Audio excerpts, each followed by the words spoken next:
video kali ini kita akan belajar tentang materi kalor untuk SMP kelas 7. Simak videonya sampai habis ya. Teman belajar, pernahkah kalian ketika sedang mengikuti kemah di sekolah, kalian duduk melingkar mengitari api unggun? Lalu, apa yang teman belajar rasakan? Teman-teman pasti akan merasakan hangat kan? Karena ada api unggun di depan kalian. Kenapa sih bisa terjadi seperti itu? Karena ada energi panas yang berpindah dari api unggun.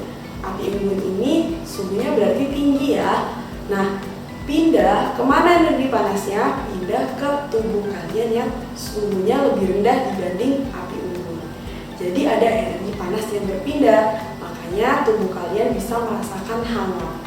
Nah, energi panas yang berpindah dari benda yang suhunya tinggi ke benda yang suhunya rendah disebut dengan kalor.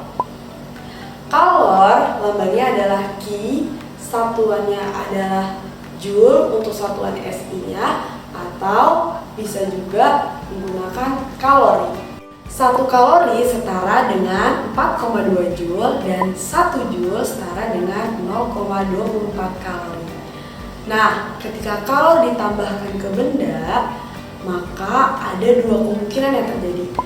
Yang pertama, bendanya akan berubah suhunya. Yang kedua, benda akan berubah wujudnya.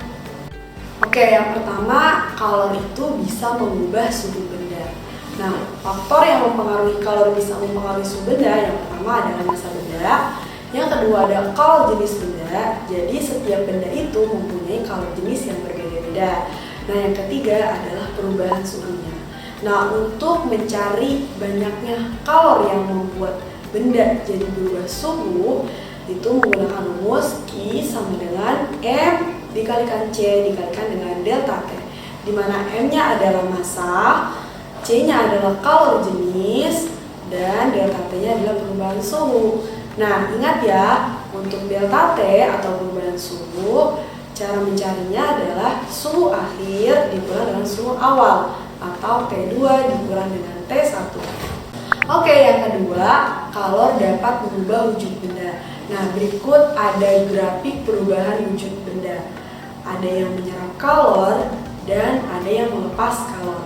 Berikut adalah grafik kalor terhadap perubahan suhu mulai dari wujud es sampai dengan uap. Nah, kalor dapat mengubah wujud benda tanpa mengubah suhunya, disebut dengan kalor laten.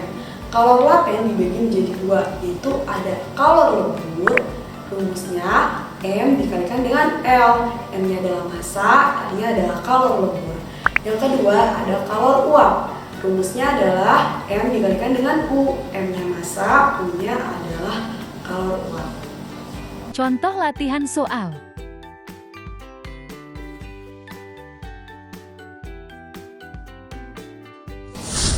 Oke, untuk soal yang pertama, diketahui ada es yang masanya 200 gram, suhu awalnya itu minus 5 derajat Celcius, lalu dipanaskan hingga suhu yang kedua yaitu minus 1 derajat Celcius.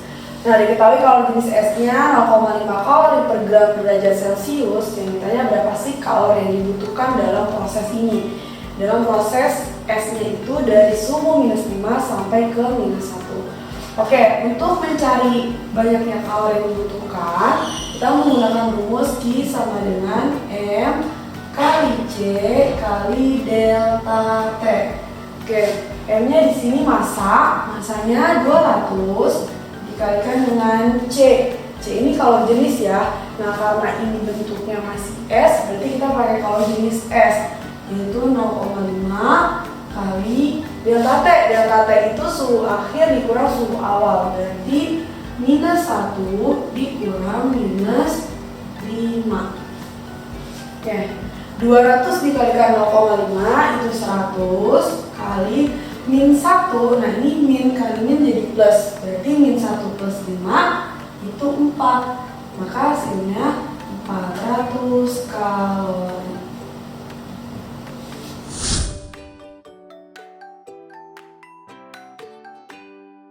Oke, soal yang kedua kedua, diketahui ada es masanya 150 gram pada suhu 0 derajat. Nah, di suhu 0 derajat ini nanti kan esnya itu dia akan melebur, akan berubah wujud. Nah, diketahui kalori leburnya itu 80 kalori per gram.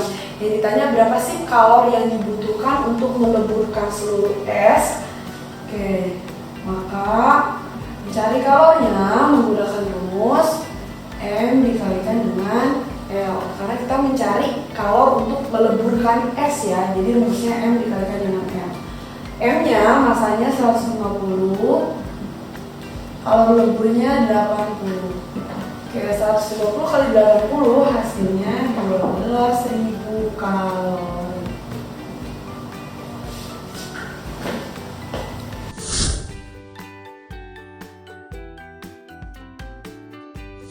Nah, soal yang ketiga, di sini ada es, diketahui ada es yang masanya 250 gram. Diketahui ada kalori lebur es dan ada kalori jenis es. Es ini suhu awalnya -5, lalu diberi kalor hingga suhunya 0 derajat Celcius. Berapa sih kalori yang dibutuhkannya? Oke, nah untuk menjawab soal ini kita bisa analisis menggunakan grafik kalor terhadap suhu. Di sini kan awalnya suhunya itu -5, es ini suhunya -5, lalu diberi kalor hingga suhunya berubah ke 0 derajat Celcius. Nah, ketika dari -5 ke 0, maka di sini ada Q1 atau kalori yang dibutuhkan untuk merubah suhunya. Itu rumusnya M kali C kali delta T. Nah, ketika di suhu 0 derajat, esnya ini akan berubah wujud atau melebur. Tidak ada perubahan suhu, tapi ada perubahan wujud. Nah, untuk mencari banyak kalornya, itu menggunakan rumus M dikalikan dengan L. Oke, kita cari dulu nih Q1-nya berapa, Q2-nya berapa. Q1-nya tadi M kali C kali delta T. Nah, masanya itu 250 kali C-nya itu ini ya 0,5 kali delta T. Delta T itu suhu akhir dikurang suhu awal. Nah, akhirnya kan ini 0, awalnya -5, berarti 0 dikurang -5. Oke, 250 kali 0,5 kali 0 tambah 5. Maka hasilnya 625 kalori. Oke, ini Q1, kalori yang dibutuhkan untuk merubah wujud es dari suhu -5 ke 0. Nah, sekarang di suhu 0 ini tadi kan es akan berubah wujud. Oke, Q2-nya kita cari nih. Berapa sih kalori yang dibutuhkan untuk merubah wujud es ini? M dikalikan dengan L rumusnya. Nah, masanya itu 250, kalori leburnya itu ini ya 80. 250 dikali 80 hasilnya 20.000. Maka Q totalnya atau kalori yang dibutuhkan untuk membuat es dari -5 derajat ke 0 derajat itu Q1 tambah Q2. Q1-nya 625, ini 2 kalori ya, ditambah 20.000. Jadi hasilnya 20.625 kalori. Nah, itu tadi pembahasan tentang kalor. Tapi belum selesai ya. Nanti akan ada lagi pembahasan tentang perpindahan kalori. Sampai jumpa di video berikutnya. Bye!